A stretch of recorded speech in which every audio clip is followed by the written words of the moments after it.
ماں میں ممتا، پیار، بھائی بند، رشتہ داری، بیوی، شوہر، بچے، اولاد، حق پرستی، وفاداری، سچائی، صداقت، عدل و انصاف، یہ سارے کے سارے جب دنیا ایک نظام پر چلتی ہے، یہ سارے کے سارے طریقے صرف ایک رحمت کا حصہ ہے۔ کتنے؟ ایک رحمت کا حصہ ہے۔ جب دیکھا گیا جب 100 میں سے ایک چلی گئی تو 99 کیا ہوئے؟ 99 جب ایک رحمت کا حصہ کا یہ عالم ہے، ایک رحمت کے حصے کا یہ عالم ہے، 99 رحمت کے حصے کا کیا عالم ہوگا؟ تو اللہ کے رسول کریم صلی اللہ تعالیٰ علیہ وسلم فرماتے ہیں یہی وہ شفاعت ہے۔ کل بروز قیامت اللہ تبارک و تعالیٰ اپنے محبوب بندوں کو، اولیاء کو، صالحاں کو، شہداء کو، نبیوں کو، رسولوں کو، اور یہاں تک کہ جن ماں باپ کے چھوٹے معصوم بچے جو انتقال ہو جاتے ہیں ان کو، یہ ساروں کے ساروں کو روز قیامت میں جمع فرمائے گا اور 99 رحمت کے حصے ان کو عطا کرے گا اور کہے گا اے میرے محبوب بندو جن کو چاہے شفاعت کرا کے جنت میں لے جا۔ یہاں یہ دیا، یہاں ہم سب کو یہ دیا بروز قیامت، جس سے وہ محبت کرتا ہے، جسے وہ چاہتا ہے، وہاں 99 90 پر 9 دے گا۔ ایک حصے میں اگر بھائی کو بھائی درد ہوتا ہے، بیٹے کو درد ہوتا ہے، یا ماں اپنے بچے کو گرتا ہوا نہیں دیکھ سکتی، اتنا رحم و پیار آتا ہے، سنبھال لیتی ہے، روتے ہوئے بچے کو سینے سے لگا لیتی ہے۔ ایک رحمت کے حصے میں اتنا پیار ہے تو 90 پر 9 رحمت کے حصے میں کتنا پیار ہوگا۔ اس بات کو کیوں نہیں سمجھتے؟ تو آگے آئیے، اب میرے رسول کی شان یہ رحمت دو عالم ہے، اس کو اللہ تبارک و تعالیٰ نے سورۃ انبیاء 107 میں ذکر فرمایا۔ اور اس کے بعد آگے آئیے، ما کان اللہ لیعذبہم وانت فیہم، یہ میرے رسول کی شان۔ ما کان اللہ وَيُعَذِّبَهُمْ وَأَنْتَ فِيهِمْ، یہ آیت مبارکہ سورۃ انفال کی۔ تو اللہ تبارک و تعالیٰ اس میں بتانا مقصد یہ ہے، یہ شان ہے میرے رسول کی، ہر نبی کے لیے ایسا نہیں بتایا، یہ بات اچھی طرح یاد، ہر رسول کے لیے ایسا نہیں بتایا۔ نوح علیہ السلام آئے، قوم نے ستائی تو اللہ نے فرمایا اے نوح کشتی بنا لے، تیرے چاہنے والے کو کشتی میں بٹھا لے، اور جو تجھ سے بیزار ہے نہیں چاہتے چھوڑ دے۔ قوم لوط، قوم عاد، قوم سمود، اور موسیٰ علیہ السلام کے زمانے حیات میں فرعونی، قوم فرعون، قوم نمرود، ان سب کا عالم کیا تھا؟ سارے نبی تھے، سارے رسول تھے، ان کو سمجھانے گئے، بتانے گئے، وحدانیت کروانے گئے، اللہ اور اس کا خوف اور ڈر، جنت کی بشارت، دوزخ سے ڈرانے گئے، مگر وہ نہیں ڈرے، وہ نہیں مانے۔ تو اللہ نے فرمایا اے میرے نبیوں تم ہٹ جاؤ۔ کیا فرمایا؟ ابراہیم علیہ السلام گئے نمرود کو سمجھانے، نمرود نہیں مانا، تو اللہ نے فرمایا اے ابراہیم تو ہٹ جا، میں سمجھاؤں گا۔ اے لوط تو ہٹ جا، میں سمجھاؤں گا۔ اے لوط کشتی بنا کر لے کر نکل جا، یہ قوم کو چھوڑ دے، میں دیکھ لوں گا۔ قوم عاد، قوم سمود کا یہ عالم، فرعون کی قوم کا یہ عالم، اے موسیٰ تو نکل جا۔ کیسے نکل جاؤ، کہاں جاؤ؟ اللہ نے فرمایا بیچ میں دریا ہے تو تیرے ہاتھ میں عصا ہے، عصا مار دے، عصا مار، نکل۔ عصا مارا، رستہ بند ہے، نکل گئے۔ رہا کون پیچھے؟ فرعون دشمن۔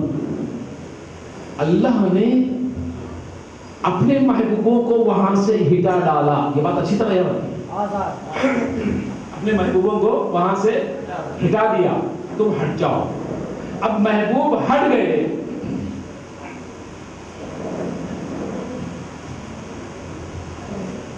اللہ نے کیا کیا معلوم؟ نوح علیہ السلام اپنے چاہنے والوں کو کشتی میں لے کر نکل گئے تو طوفان آیا، وہ قوم کو مٹا دیا۔ یہ ساری قوم کون ہے؟ اللہ کو ستانے والی نہیں، اللہ کے محبوب کو ستانے والی۔ یہ بات اچھی طرح یاد رکھیں، کس کو ستانے والی؟ محبوب کو ستانے والی، جن کی شان خدا نے بیان کیا ہو۔ اس محبوب کو جب قوم ستائی تو اللہ نے کیا کیا؟ طوفان میں مٹا ڈالا۔ ابراہیم علیہ السلام کو آگ میں ڈالا، ستایا گیا تو اللہ نے کیا کیا؟ نمرود کو مچھروں سے مار ڈالا، اور اس کے ساتھ آگ کی بارش حضرت موسیٰ علیہ السلام کے زمانے میں قوم لوط، قوم عاد، قوم سمود کو کیسے تباہ کیا؟ آگ کی بارشوں سے، جوؤں کی بارش، مینڈک کی بارش، ٹڈی کی بارشوں سے مبتلا کیا، یہاں تک کہ فرعونیوں کا پانی پینا بھی حرام کر دیا۔ فرعون کی قوم جب پانی پیتی گلاس میں لیتے تو پانی، لب کو لگاتی تو خوب، تنگ آ گئے، بیزار آ گئے تو کیا کیے معلوم؟ موسیٰ علیہ السلام کی امت سے، موسیٰ کی قوم سے کہنے لگے، اے مسلمان بھائی، تیرے منہ میں ذرا پانی لے، تیرے منہ میں پانی لے اور ہمارے منہ میں کلی کر۔ یہ قرآن میں ہے، وَوَصَّيْنَا عَلَىٰ فِرْعَوْنَ، اللہ نے فرمائی اور ارسال فرمایا فرعونیوں کو اور موسیٰ علیہ السلام کو معجزے دے کر، منہ میں پانی لے اور ہمارے منہ میں کلی کر۔ جب مسلمان بھائی منہ میں پانی لے کر اس بے ایمان کے منہ میں کلی کرتا، جب تک اس کے منہ میں پانی ہے، پانی نکل کر وہاں تک جاتا پانی، جب اس کے لب کو چھوتا خون۔ اب اس سے اور سچائی چاہیے، اللہ کے محبوبوں کو انکار کرنے والوں کا عالم، آخر کار یہ کس کا صدقہ مانگ رہے ہیں؟ مسلمانوں کا، ایمان والوں کا۔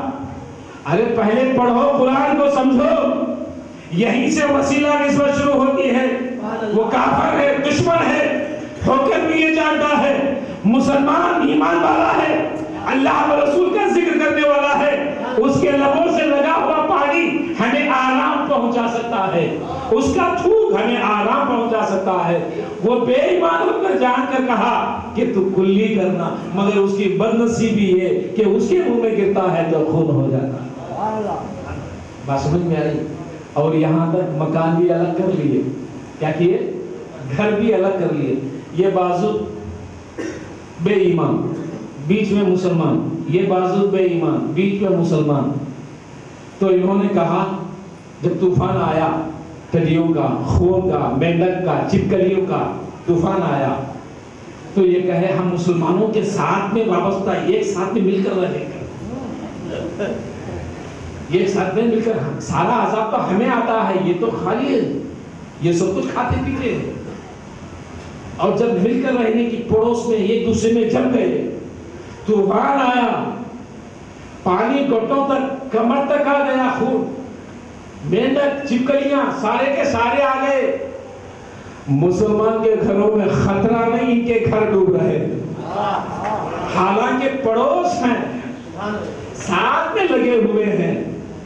اب اس سے زیادہ نشانی کیا چاہیے؟ اس سے زیادہ نسبت و وسیلہ کیا چاہیے کہ اللہ نے اس کے محبوبوں کو ماننے والوں کو کس طرح رکھا، نہ ماننے والوں کا عالم کیا ہو رہا ہے۔ اب میں کہتا ہوں کہ یہ قرآن پڑھ رہے ہیں کہ نہیں؟ جب پڑھے تو سمجھ رہے کہ نہیں؟ بس سمجھ میں آئی نا؟ تو یہ یہاں صرف یہ اور ایک بات یاد رکھیں، کافر اور مسلمان یہ بات نہیں ہے، یہاں ذکر ہے ماننے اور نہ ماننے کا، کیونکہ کافر کوئی ماں پیٹ سے نہیں ہوتا، کافر کوئی ماں پیٹ سے نہیں ہوتا، مگر کافر کب ہوتا ہے معلوم؟ جبکہ حق والے کو نہیں مانتا۔ اب لوگ کہتے ہیں وہ کافر تھے، نہیں مانتے۔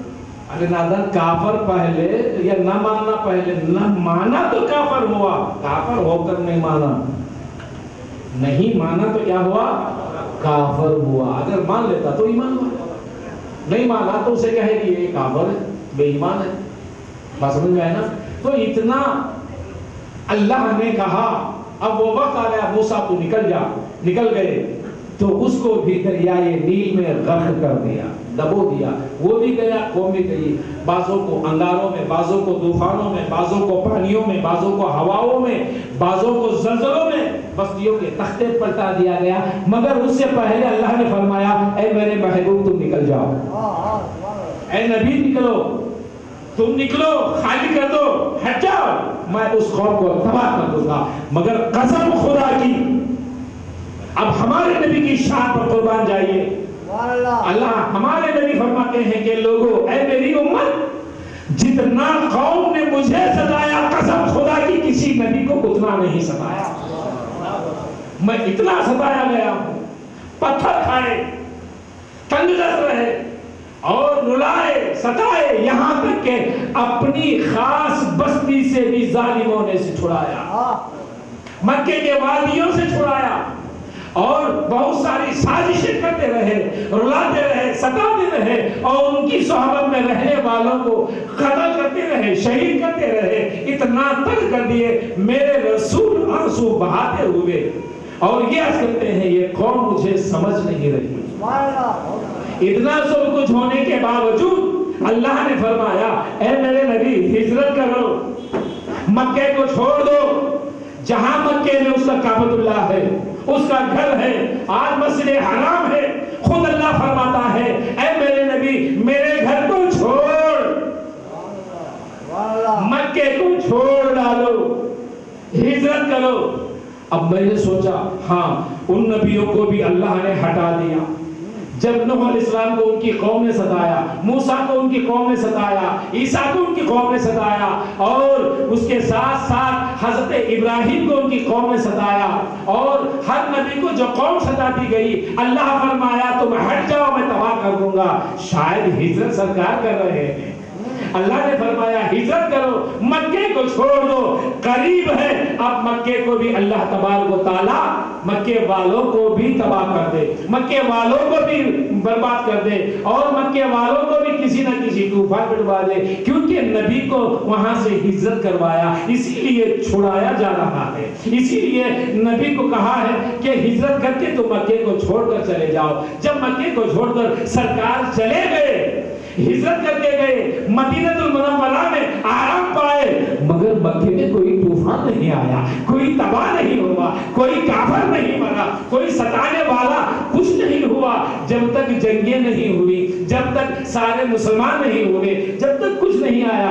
مگر جب وہ سارے نبی ستائے گئے، اللہ اس قوم کو برباد کرتا رہا. مگر ہمارے نبی کو جو ستائے ان کو اس کے طوفان سے برباد کیوں نہیں کیا؟ تو اس کی خاص وجہ اس آیت مبارکہ میں ہے. یہ اب تک نہیں سمجھ پائے، اس کی وجہ ہے ارے وہ ان کو ستائے وہ اور ہیں. کیوں؟ یہ کو ستائے تو دوسرا آئے گا، دوسرے کو ستائے تو تیسرا آئے گا، تیسرے کو ستائے تو چوتھا آئے گا، چوتھے کو ستائے تو پانچواں آئے گا.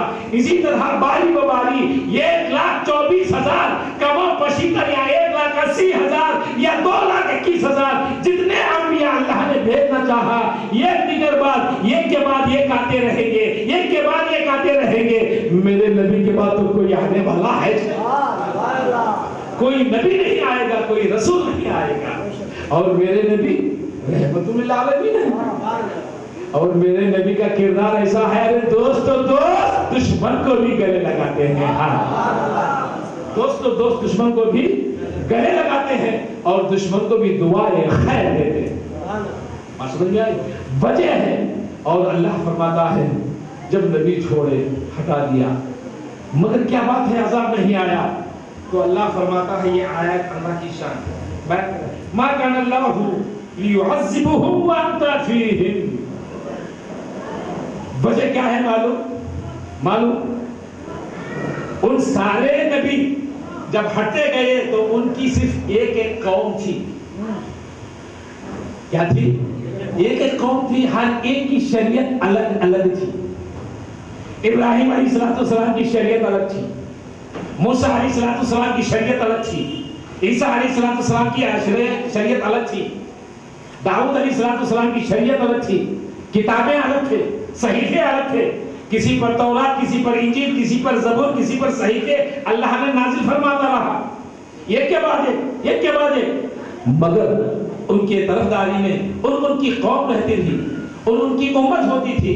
ان کی امت ان کی نہیں، ان کی امت ان کی نہیں، ان کی قوم ان کی نہیں، ان کی قوم ان کی نہیں. لیکن صدقے جائیں ہمارے نبی رحمت للعالمین ہیں، ساری قومیں ہمارے نبی کی ہیں، ساری امتیں ارے انسان تو انسان، جانور بھی ہمارے نبی کی رحمت کے حصے میں پڑ رہا ہے، فرشتے بھی ہمارے نبی کی رحمت کے حصے میں پڑ رہا ہے۔ ارے یہ تو قوم، وہ سارے نبی جنہوں نے اپنی امت کو بنائی، اپنی قوم بنائی، وہ سارے نبی بھی ہمارے نبی کی قوم میں سے آ گئے، ہمارے نبی کی طرفداری میں آ گئے، ہمارے نبی کی اطاعت میں آ گئے۔ سارے نبی بھی وہی کلمہ پڑھ رہے ہیں جو آج ہم لا الہ الا اللہ محمد رسول اللہ پڑھ رہے ہیں۔ تو معلوم یہ ہوا ہمارا نبی سب کا ہے، اس کا ہے، سب کا ہے۔ اب ہمارے نبی کو ہجرت کر کے مکے سے ہٹایا، مدینے سے کیسے ہٹائے؟ مدینہ بھی ہمارا ہے، مکہ بھی ہمارا ہے۔ اگر مدینے سے ہٹایا، کوئی کسی اور ملک میں گئے تو وہ ملک بھی ہمارا ہے، کسی اور زمین میں گئے وہ زمین ہماری، کہیں پہاڑوں پہ گئے وہ پہاڑ ہمارے، کہیں وادیوں میں گئے وہ وادیاں ہمارے، ارے آسمانوں کی رفتاروں میں گئے تو سارے آسمان ہمارے، عرش پر گئے تو سارا عرش عالم ہمارا، کرسی لوح و قلم ہمارا۔ اب رسول کو کس جگہ ہٹائیں؟ عذاب دینے کے لیے۔ شرط کیا ہے؟ محبوب کو ہٹانا ہے۔